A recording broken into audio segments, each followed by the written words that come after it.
Sa gitna ng malawak na gubat na matatagpuan sa labas ng Cariang, Albania, ay may isang binatang nakagapos sa puno ng higera. Ang gubat ay pinamumugaran ng mababangis na hayop, nakalulunos na huni ng mga ibon, naglalakihang mga punong kahoy na may masangsang na amoy. Ang binatang nakagapos sa higera ay si Florante. Mahabaging langit, anong aking nagawa upang pag-alayan ang iyong kabangisan? Ngayon ako'y nasa pagkagulaygay, habang bandila ng inyong kasamaan sa Albania ay iwinawagay.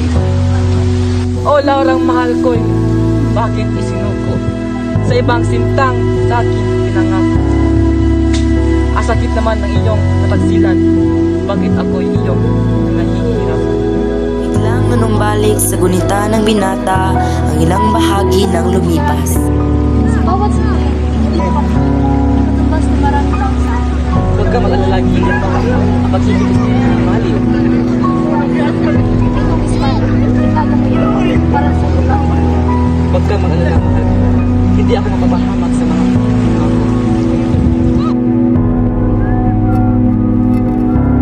Kataon namang sa gubat ding yaon ay napadako si Aladin. Lerida, bakit mo ako pinagpalit na aking ama? Sa dinami-daming pwedeng umagaw, bakit sa makupang nagkalam? Tapos na ang pagmamahalan.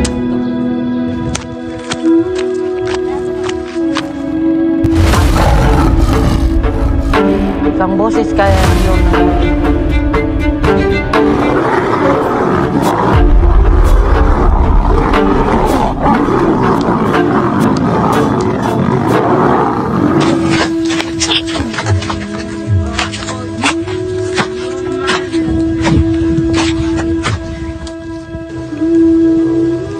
Isang madirigmang Moro!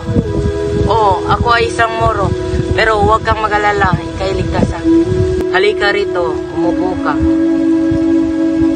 Sino ka pala at saan ka galing? At isinalaysay na niya ang kanyang buhay. Musmus pa lamang si Florante ay kuwento ng kanyang ina na siya ay muntikan ng madagit ng buwetre. Buti na lamang ay nandyan ang kanyang pinsan na si Minalibo. May Petre! Ako po ang bala sa buwitre na yan. Mag-ingat ka, Minalipo! Opo, aking prinsesa. Ang aking anak, mabuti na lang at nasa maayos kang kalagayan. Maraming salamat, Minalipo. Sa paglipas ng panahon, si Florante ay nasa wastong Florante, anak. Kailangan mo mag-aral sa Atenas para mahasa ang iyong mga kaalaman at kakayahan. Hindi! Hindi ako papayag na mag-aral si Florante sa Atenas. Ayokong mawalay siya sa aking piling. Paano po aking ina? Batid ko ang pagmamahal na inuukol ng iyong ina. Subalit, kung tayo patatangay ng kalungkutan, hindi natin maabot ang tagumpay. 11 gulang si Florante nang pumasok sa Atenas. Si Antenor ang kanyang guro. Naging kamag-aral niya si Adolfo na anak ni Codesa. Huwaran si Adolfo sa kabaitan sa klase. Ngunit sila hindi naging malapit sa isa't isa. Pagkaraan ng 6 na taon ay natuto si Florante ng astrolohiya, matematika at filosofiya. Hango sa buhay ni Reyna Yucatsa. Florante, ang papel ni Eteocles ang gagampanan mo. At Menandro, ang buhay naman ni Reyna Yucatsa ang gagampanan mo. Sa patuloy ng kanilang paghahanda, lahat ay masaya maliban kay Adolfo. Ako ang dapat si Eteocles, ngunit napili si Florante. Hindi ba nakikita ni Maestro ang ikaw na kaamot mahusay sa aming dalawa? Darating na ang araw mo, Florante, sapagkat ikaw ang umagaw ng kapurihan ko. Bukas, magiging ganap ang aking paghihiganti. Bukas. Dumating na ang pagtatanghal ng dula. Pinakilala ang pangunahing tauhan ng kasaysayan, si Florante. Magsisimula na ang ating dula, kaya ang lahat ay pumwesto na. At sa kalagitnaan ng kanilang pagtatanggal, Makatay ka na, ito na ang iyong katapusan, Florante. Bitawan mo yan! Anong nangyayari dito? Bakit, Adolfo? Anong tinangka mong patayin ng iyong kababayan? Isang ang baliw, Adolfo! Hindi pa tayo tapos, Florante. Paano kaya kita magagantihan, Nandro? Kundi sa'yo, isa ng maraming kabangkay ngayon. Kasi mo sa isipan ang mga bagay na yan. Dapat tayo magpasalamat sa dakilang nilikha. Parang malapit na ang araw na ikaw ay uuwi, Florante. Sa palagay ko, hindi ako makakauwi kung hindi ako sa'yo. Kung ako sasama, ipapakilala mo ba ako sa iyong ama? Ay, syempre, ipapakilala kita. Ipagpatawad niyo po ang aking pag-aabala. May sulat po galing kay Duke Briseyo ng Albania para kay Florante. Iyan ang katotohanan, anak. Pumanaw na ang iyong ina. Hindi ko na ito ipinaalam sa iyo noon upang huwag masira ang iyong pag-aaral. Ang iyong ama, Duke Briseyo. Wala na po ako ina. Pabahagi na. Ina, bakit hindi mo ako hinintay? Huwag kang malumbay, Florante. Hindi nakakatulong sa katawan mo ang kalungkutan. Salamat sa inyong pag-alalahin, Nando. Isa kang dakilang na kaibigan. Karaan pa ng 2 buwan, dumating ang ikalawang liham ni Duque Briseyo. Aking guro, pinapauwi na po ako ng aking ama. Florante, sa pag-uwi mo sa Albania ay lagi mong tatandaan na may isa kang kalaban, ang higanti ni Adolfo ay lagi mong paghahandaan. At kung sasalubungin ka ng ngiti, lagi kang mag-ingat at huwag kang magpapahalata. Ang iyong sandata ay lagi mong ihanda. Salamat po, aking guro. Siya nga pala, Minando. Nais mo bang sumama sa akin? Ang pasyalang ng ating amain ang dapat ating halili. Hindi na hinintay ni Antinor na tanungin siya ng dalawa.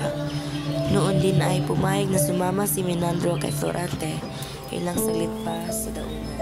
Tapos ng mahabang paglalakbay, sila ay nakarating sa Albania. Duque Briseyo, ito na ang iyong anak na si Florante. Ama, salamat nagkita tayo muli. Salamat at hindi tayo binabayaan ng Diyos, anak. Nais ko pong ipakilala sa iyo yung kaibigan ko na si Minando. Hali kayo.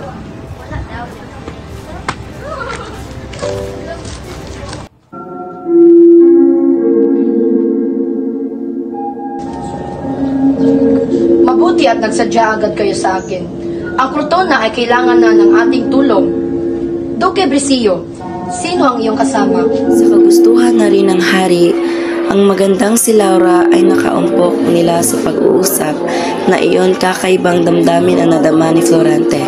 Halos litong-lito at dituwid magsalita si Florante at laging sumusulyap sa kagandahan ni Laura at dilingid sa kanya ay yun din ang nadaraman ni Laura. Napakaganda niya.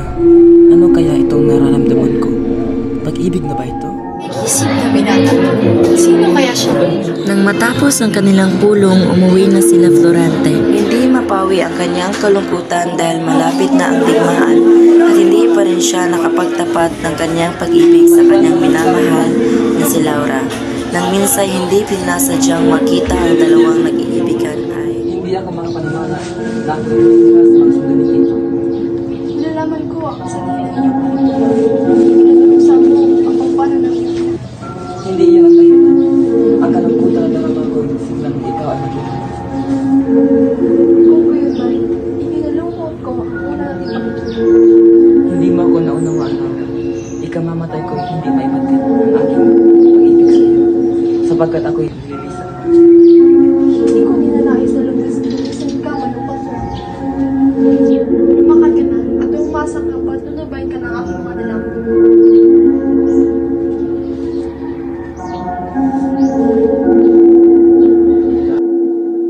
Diyos na mahabagin, huwag mo pong ipulot na mapahamak si Florante. Patubayan niyo po siya ng iyong mapagpalang kamay. kinabukasan ang hukbong patungo sa Crotona ay handang-handa na. Ang mga kawal at si Florante kasama si Menandro ay tumungo na sa Crotona. Yan ang Crotona, Minandro. Gawin nating bigla ang pagsalakay para malito ang mga kalaban. Gaya ng kanilang plano, tila limbas nagsisilakay sina Florante at Menandro.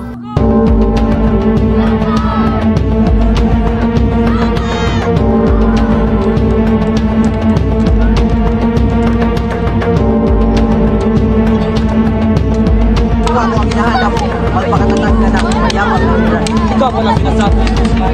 Kapag tumayo ang tapang mo. Ali!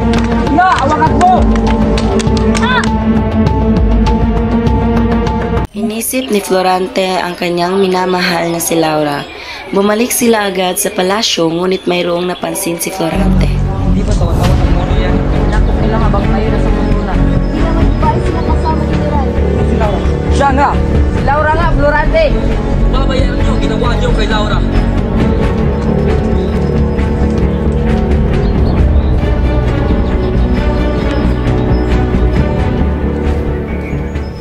Laura, ano nangyayari? Florante, salamat at ako'y iyong nailigtas sa tiyak na kamatayan. Ang kaharian ng Albayan ay nasakop na ng mga Moro. Huwag ka mag-alala. Lalabanin namin ang kasama. Walang lakas at katapangan ang naghadlang sa kanila. Ang mga kaaway ay parang dinaanan ng salot. Kabi-kabila ang mga bangkay ng Moro at pagkatapos rino'y agad-agad nilang pinasok ang palasyo upang ilabas sa pilitan ang hari at ama. Tagumpay ni Florante ay sinundan pa ng lalong marami at malaking kapananunan. 17 kaharian ang gumalang at sumuko sa kanyang katapangan. Ilang buwan ang lumipas, muling sinalakay ang Albania. Pumasok ang mga Turko sa pamumuno ni General Miramudin at sa kahuli-hulihan ay nanalo uli sila laban sa mga mananakop na nilalang. Nasa kaharian ng Etolia sila Florante pagkatapos ng labanan ng mga may dumarating na liham galing kay Lancio. Ibig sabihin nito, Ikinalulungkot namin, General, subalit yan ang ipinag-utos sa amin ng hari.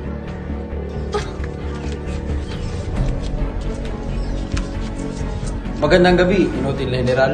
Kamusta naman ang iyong kwarto? Adolfo, bakit? Bakit nasa iyo ang sentrong kurana? Nasaan ang ama ko at hari? Dalhin niyo siya sa katiwatan ng Ibapis. Tama niyo ako!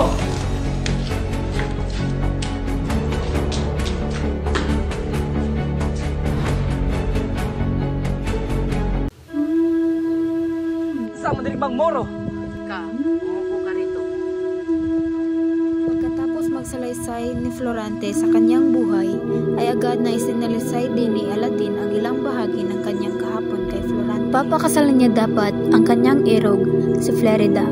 Ngunit ang hindi niya alam, nais rin pala ng kanyang ama ang minamahal niyang Flerida. Pagbalik niya galing sa isang gera, siya ay kinulong ng kanyang ama. Pinalaya siya ng kanyang ama, ngunit hindi siya maaaring bumalik sa Persia kung hindi siya papatayin. Samantala sa kabilang banda sa Etolia, Hindi ako papayag.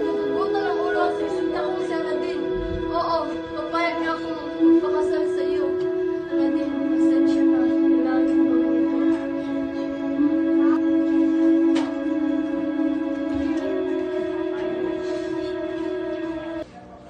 Habang nagkakagulo ang mga tao sa Albania, tumakas si Adolfo kasama si Laura.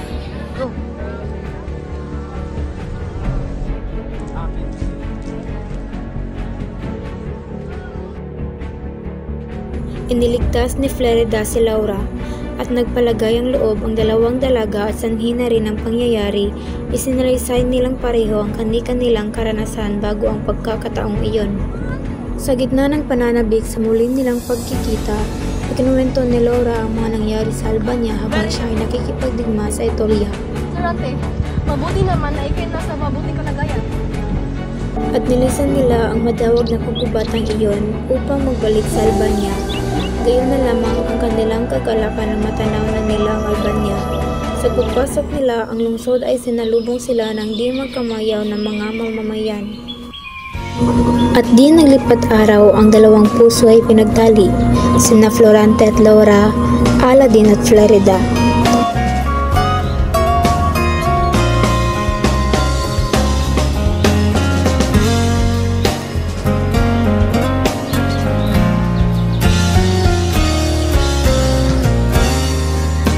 Pagkatapos ng malaking piging sa palasyo ay nagpaalam na sina Aladin at Flerida. Mabuhay ang bagong hari! Mabuhay ang tagapagligtas! At si Florante at Laura ay naging uliran sa pamamahala ng kaharian. Malaki ang sinulong ng Albania. Magbuhat noon ay di na humiwalay sa kanila ang kaligayahan.